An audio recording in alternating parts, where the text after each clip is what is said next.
Anyway, when I got in the brig, started offering God my life.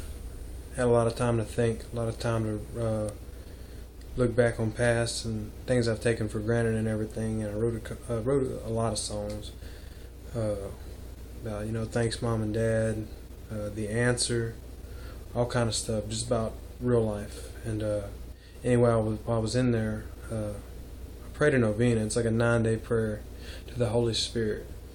Because I had this little book of novenas my friend had, and it had this one with this colorful light coming down on the apostles and Mary.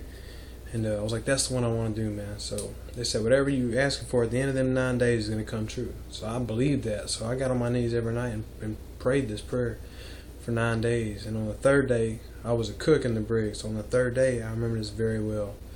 I was chopping up vegetables with my buddy, and it's like in this little secluded area because we're kind of like trustees back there. Nobody was back there except me and my buddy Kraft.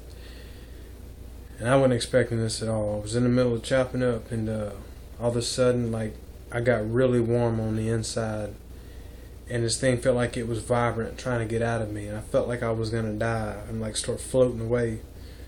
And I couldn't even hardly say nothing. And I looked over my buddy Kraft, and I said, "Man, do you feel that?" And he said, "Yeah, what is that?" I said, "Man, that's the Holy Spirit answering my prayer." So he said, "Man, I've never felt that in a church before." I said, "You know, it's sad we're not even in church. We're in jail." But anyway, God started using me. I begged him in this novena to use me to the fullest of my potential and beyond, to the supernatural level. And to just use me up like an old rag. And I meant it. And he did, and he has been. Even though all the stuff that I've been through, I've always tried to get back up and keep going. But before I went to brig, I got 45 days of leave, and when I came home, my dad had told me like that he was going to mass every morning, and one morning after mass, he was kneeling there on the bench in front of the crucifix, and he said he heard a man's voice, and he said he knew it was God. He said it wasn't an inner voice; it was out loud, like me talking right now. He said, "Would you give him to me?" And he was praying for me. And my dad said he thought that God meant to take my life. So he said, "No, Lord, take me instead." So he was really worried that God was going to take my life and everything. But anyway, he said this happened again the next morning. God asked him the same thing. He told God no again. And the third morning when he went, he was really distraught, he said. And he was kneeling there just scared what God was going to ask him. And he said he heard a woman's voice say, "Will you give him to me?" And he said she said it as if to say, "If you won't trust my son, will you trust me?"